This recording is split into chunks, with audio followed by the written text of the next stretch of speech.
Get in on the action this season with Underdog's Pick'em game. Select higher or lower between 2 and 8 players and compete for up to 325 times your entry. Use code DIRECTOR when signing up to receive up to $1,000 in bonus cash and a free pick.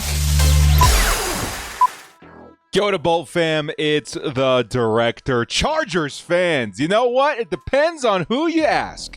But if you ask me, Chargers fans, football is back. The Bolts will be taking on the Detroit Lions this week in the Hall of Fame game.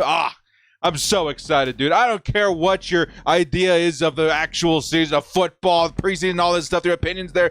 I am so excited to see these Chargers take the field for the first time in the year. And we're going to see some faces out there that have stories behind them, that have, consequences in the season. People fighting for roster spots and even practice squad spots. All the stuff happening in the Hall of Fame game is actually going to be relevant. Think of it as an extra preseason game for the Chargers, for players with opportunities to earn their spot, earn more reps, earn the trust of the coaching staff. And if anything, it should be a fun way to get excited about the season and what the Chargers are looking like this year, man. The Lions, I'm going to say, too, a great opponent. I would say the Chargers and the Lions starting to look a little bit similar in the ways that they operate. It's run-first offense. They got good quarterbacks. Defenses are looking nice and tough. I think this is a great matchup and one that should be a lot of fun. So we're going to go over this game, what to expect from it. What are you guys hoping to see? Some of the players I expect to see and hope to make an impact this game to better their chances on the team. It should be a good one. Before I do kick things off, man, shout out to the sponsor, Underdog. Use code DIRECTOR to receive up to $1,000 in bonus cash. And remember, guys, NFL stuff is already up and running, dude. If you guys want to get in on the Chargers Chiefs game in Brazil, there's stuff for week 1. It's going to be a good time, man. Use code DIRECTOR. It definitely helps out the channel. Newcomers, definitely take advantage of the gimme pick here if you're into the MLB stuff as well. It's a great way to support my platform while having some fun along the way. Before we do kick off, hit us up with a like and sub. If you do enjoy this Chargers content, small amount of time you guys take to hit the like, sub, bell notification helps me out a lot. Let's get into it. Lights, camera, action. Who's got it better than us? Into the end zone, Charger fans are witnesses to history.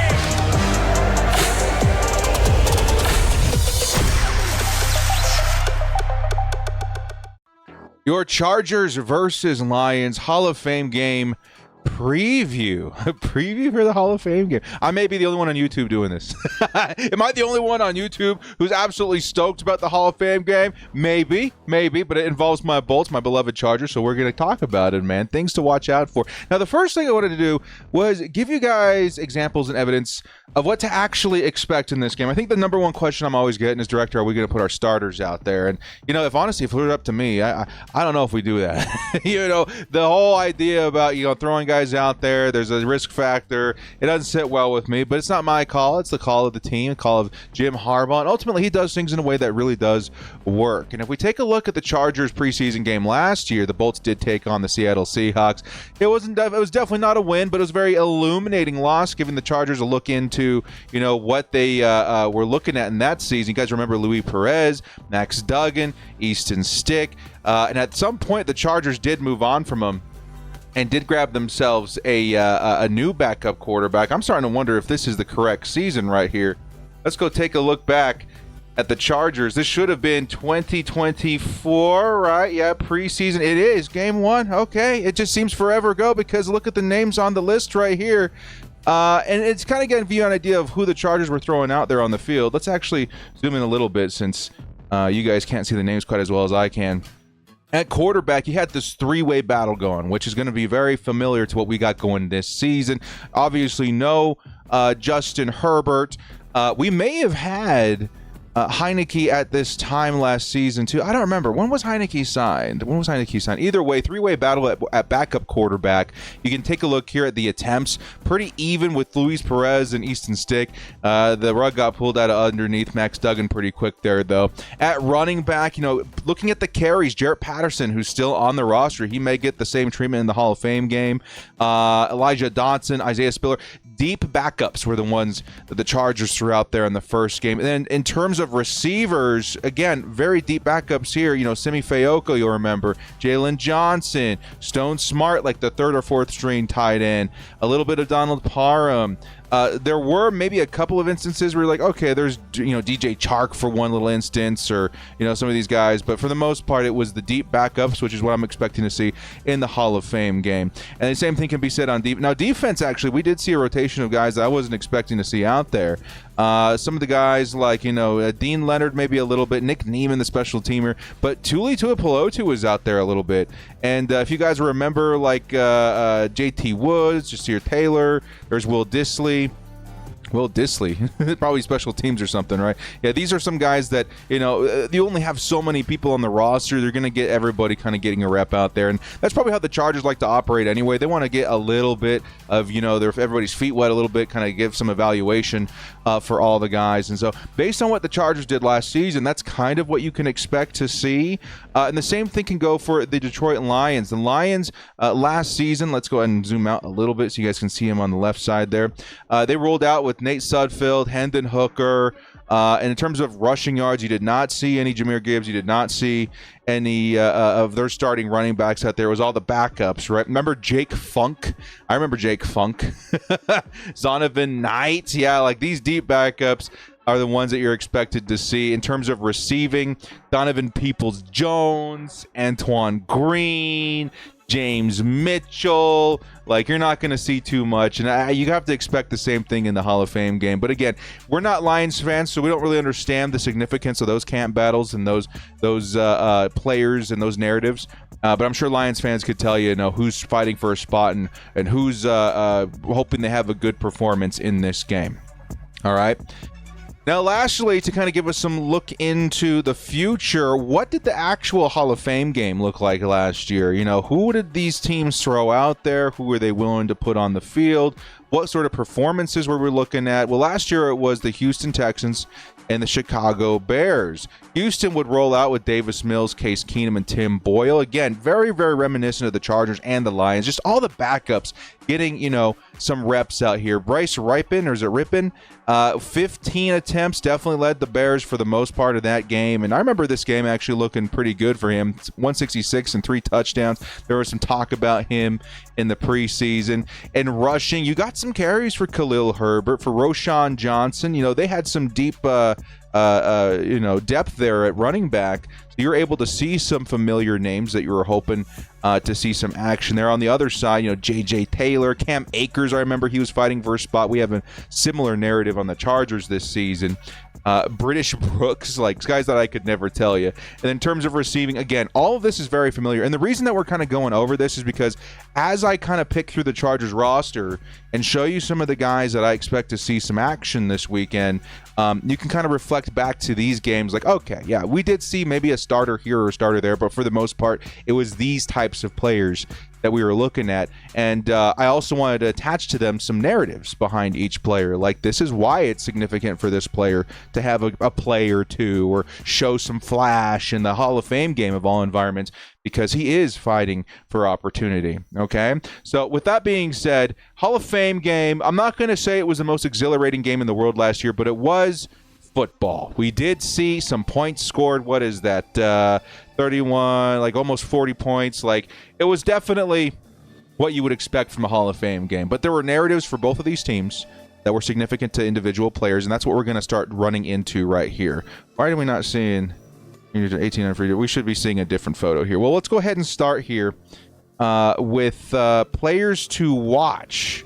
Let's see. We are missing our guy, Trey Lance. So I'm actually just going to jump over here real quick, show this first photo while I explain the first guy that we're kind of talking about. So the first players to watch, in my opinion, Trey Lance, very, very important. The Chargers, actually, here he is. I have the photo right here. The backup quarterback position, all of the sudden, is starting to see some movement. Right? Taylor Heineke, when he was first signed, I was like, okay, we got a backup quarterback for very many years, and that probably is going to remain the case. But as we've been getting into training camp, even in the spring, workouts and stuff like that, we started to see some rise in some of the other backup quarterbacks. DJU, Ugalele. He had, a very interesting story in college, ultimately became an undrafted free agent from the Chargers, but he's got a lot of potential, and there was some, eyes looking in his direction this offseason. Recently, it's been a lot of Trey Lance, which is also very interesting. And all these guys are going to see playing time, right? You're going to see plenty of DJU and Trey Lance. I think those are going to be the two main guys that you see for the Chargers. Maybe you do see a little bit of Heineke as well, but I would expect those two backup quarterbacks to be the main ones. And right now, like I said, Trey Lance has been popping at camp. There's been some highlights and some clips where I'm like, hey, man, that receiver looks awesome. And then you rewind it and you're like, holy crap, it's Trey Lance throwing the football. That was a really nice ball, And it's starting to make me believe that the quarterback 2 battle might actually be alive. Now, again, if I'm putting money on it, I would say Taylor Heineke is probably going to be the one that wins out that job. But Trey Lance, we've seen the Chargers do this over and over and over and over again. It's only been 2 years, and there's already a handful of players that maybe had, washed up on their name, or they have fallen off, in the eyes of NFL fans. And then they come to the Chargers and they pop off. They revive themselves. Trey Lance could definitely be in that conversation, and the Hall of Fame game is a great opportunity for him to really insert himself into that QB2 battle. So I'm really focusing on Trey Lance. I think DJU could also be one to watch. We'll see if Heineke gets any reps out there as well, but those are the main 2 quarterbacks I'm going to have my eye on, okay?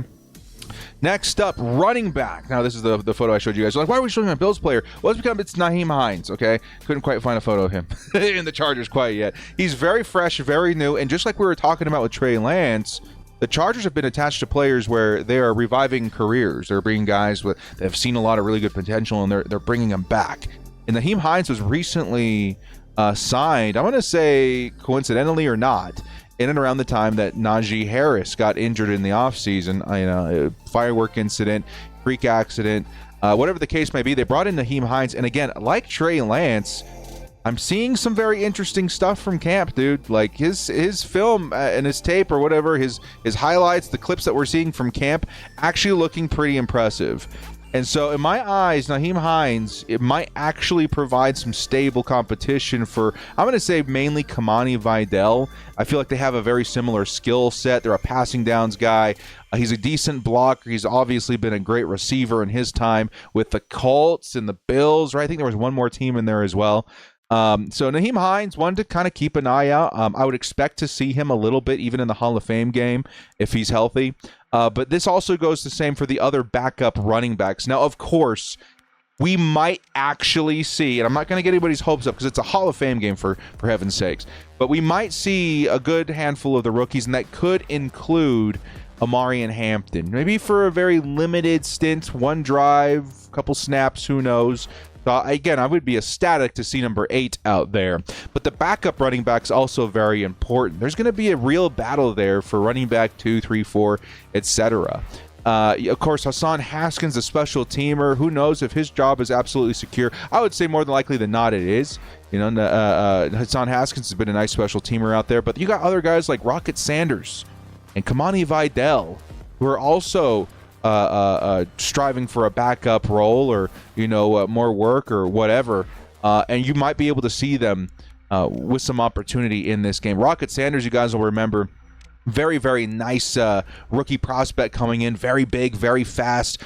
He's just started practicing again. I would definitely think that he would put on a good show. And then Kamani Vidal, of course, we saw him from last year. Very, very nice and shifty. So the Chargers backup running backs, if you were just like a fantasy football player and like, I'm looking for an edge, the Chargers have pretty good backup quarterbacks right now as far as we've seen in the offseason. And the backup running backs are especially interesting. I think it's going to provide some nice competition for the Lions this weekend.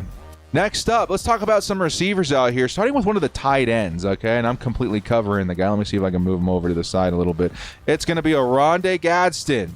Probably going to be the most talked about Charger from the training camp period. He's really popped off. He's been an absolute stud, fast, security blanket kind of guy. He's been available for Justin Herbert. There's chemistry being built there. That's very, very exciting. And tight end as a whole, I think, is getting kind of interesting to watch develop because it's starting to look a lot different than last year. I'm feeling really good about the tight end room all of a sudden. Last year, I was definitely skeptical. I wanted Hayden Hurst to work out. Of course, Will Dissly I was excited for because we expected him to be tight end too, just a blocking tight end with some reps in terms of receiver. But this year, it feels a little bit more complete. Right, you got your tight end one in Conklin. I don't know if I would expect to see him much this game, but maybe we do see a little bit of Oronde Gadsden, right? Who, honestly, if he continues to pop the way he does and has been in camp, we may see more of him in the regular season. Steve-O Klotz, another guy out of Iowa State, right? He's another guy that I think is really fighting for a spot. Who may end up being another fullback option for this team, more of a hybrid fullback, utility fullback.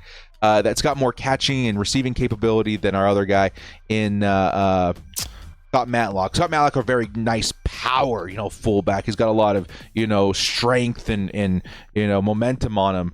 But Steve-O Klotz would be more of like, utility, receiving, a bit more agile fullback option. So I would expect to see a little bit of him. And then another guy I wanted to throw in there too, Jordan Patea. I don't know if you remember him. He was the international guy that came in. He's a Australian, I think. And he has definitely been somebody to watch as well. So the tight end room, I think the backup tight ends, definitely keep an eye on them. But those are the three guys that I'll be watching. If we get some Oronde Gadsden preview too, that would be just so awesome. Next up in the rookie receivers, we've got Trey Harris and KLS, man. Again, like I said with Omarion Hampton, I'm not going to get your hopes up and say that Trey Harris is going to go out there and get a whole bunch of reps. But maybe there's a chance that he gets a drive, a couple of opportunities to run routes here or there. I don't know if I would expect it, but maybe it does happen. The other guys that I think might actually happen, KLS, Keandre Lambert-Smith. He's been a highlight reel at camp. You have only so many wide receivers on the roster. There's been some guys dinged up in terms of the deep backups. You may end up see his speed and route running on display in this game, which would be absolutely awesome paired up with Trey Lance or DJU. He's another guy that I think, he's maybe fighting for more playing time. He's obviously going to be on the roster, but I think they're really drawing some stuff up very uniquely for him, given his insane ability to attack the deep part of the field. His deep receiving grade is one among the best in college football last season. I would like to see a little bit of him in this game and in most of the preseason games to give him some more time on the field. Another guy that I think definitely would be interesting to see more time is Luke Grimm. Now, Luke Grimm was dealing with something minor, I think. I think he has been practicing on the side. I don't remember. But he was a guy that, again, I got to see in person versus BYU, Kansas, in that game. And he was awesome. Very smooth route runner, very fast. A lot of shades of Vlad McConkey, ironically. And that's one that I think that, again, these backup wide receivers, there's something in there, right? And I don't know who's going to make the roster. All these guys are fighting for a spot, but you want that practice squad to be nice and tuned up as well. And Luke Grimm, whether it makes the roster, whether he's on the practice squad, it'd be nice to see some reps. And then an old favorite, one that, from last season, everybody was excited about rooting for. We're still rooting for you. Brendan Rice, son of Jerry Rice. He's had some ups and downs. When I was at training camp last year, he looked really, really nice. You get him into an actual game, things didn't look so good. He's been up and down in camp. But ultimately, we're all rooting for him, and it's a name, obviously, that we're all going to follow. So, Brendan Rice, I would expect to see a little bit of him in this game as well. So, again, as long as all these guys are healthy, I would expect to see a little bit of him in the Hall of Fame game. Next up, another wide receiver that's kind of been popping off lately, one that we didn't spend too much time on when he was signed, but it's Delvon Campbell. He's been showing up at camp pretty nice lately. I think he's if you're wondering who to look for, I think he's number 38 on the Chargers. Watch for him in this game, man. I think there's an opportunity for Delvon Campbell to leave a mark with this team and start the climb from practice squad to otherwise. So he's been one that's been making a lot of plays. If I remember right, he's got some size to him, some speed to him. It's one that you definitely want to keep an eye on. So Delvon Campbell, another one to keep an eye. I'm just going to say this. The entirety of the offensive line depth, I'm also going to be paying very close attention to. Carson Barnhart, AJ something or the other. There's a lot. Actually, I think I have the Chargers roster up on here real.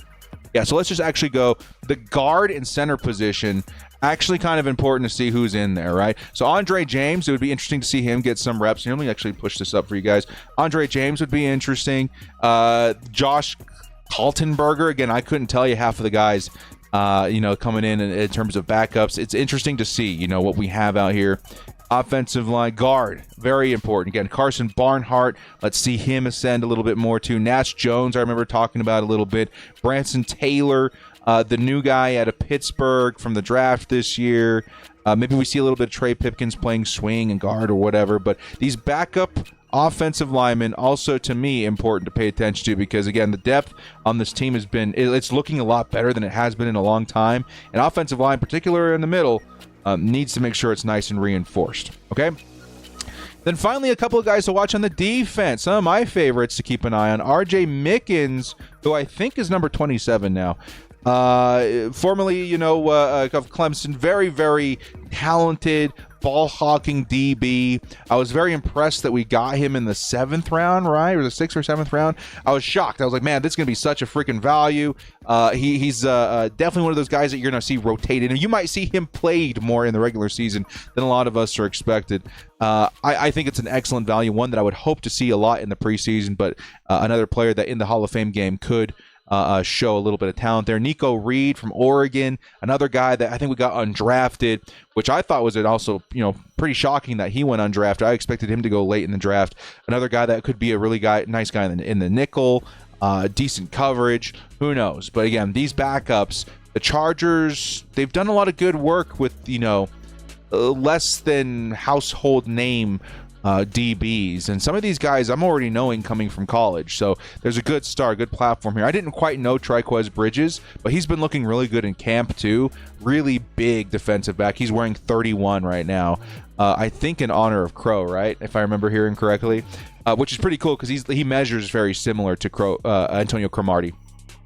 And anyway, that's one that also I think could be really cool. If he turns out cool, man, if he turns out good, I mean, we might have something in Bridges, and that would be very exciting. He has a lot of very intriguing physical attributes that would consider him, a high percentile player in man coverage and stuff like that. Then Jamari Caldwell, of course, defensive line's going to be very, very important. He's wearing number 99. Keep an eye out for him. Want to make sure the interior of that defensive line is nice and firm as well. And the Chargers got some guys rotating in there. You got Hand.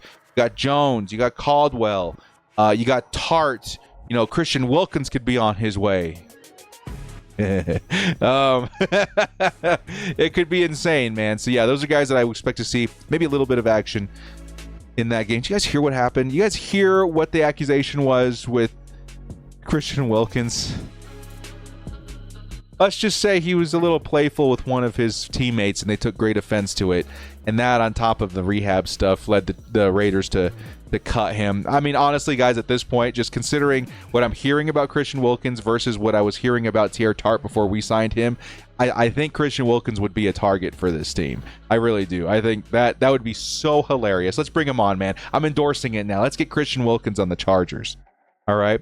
And lastly, one of my favorite players to say, hey, watch out for this guy. This could be a really cool piece. It's going to be Kyle Kennard. Last season, we did see a bit of Thule rotating in there. We saw the edge position because, you could only go so deep. I know Tremont Morris is in there too and a couple other guys. But Kyle Kennard, especially exciting to see him. I want to see what he can do in that rotation. You're probably going to see plenty of time for him. And that's something that, again, this rotation has been so healthy, so lethal, so consistent. We just finished Sim Sundays, and I'll tell you, the pass rush is one of the strengths of the team this year. That's another guy to keep an eye on. So there you go, man. There's the Chargers preseason, or I should say Hall of Fame game preview, like I do with all my game previews. Let's go ahead and give a score prediction. As meaningless it might be for the next few weeks in the preseason, I'm still going to say my prediction is Lions 14, Chargers 20. We'll take a quick little preseason Hall of Fame game dub, and I think it's going to come mainly off the back of our depth at running back. I think the Chargers can take some control there, but not that it matters too much, but we're more looking for narratives and players in depth and all that kind of stuff. So it'll be a lot of fun. Let's get excited, man. I will definitely be live for that game, by the way. If you guys are wondering, everyone's been asking me, Director, are you going to be live for this game? Yes, I will be live for the Hall of Fame game. You can expect me to fire up the stream, 5-10 minutes before. We're going to have some fun cheering on our backups as they take on the Detroit Lions. Well, guys, thank you so much for joining me. This has been the Director. If you like what you saw here, hit us up with a like and sub on your way out. We'll see you next time. And as always, bolt up and stay frosty. Give me one drive of Omarion Hampton, man. Just do it. Just one drive. Make me happy.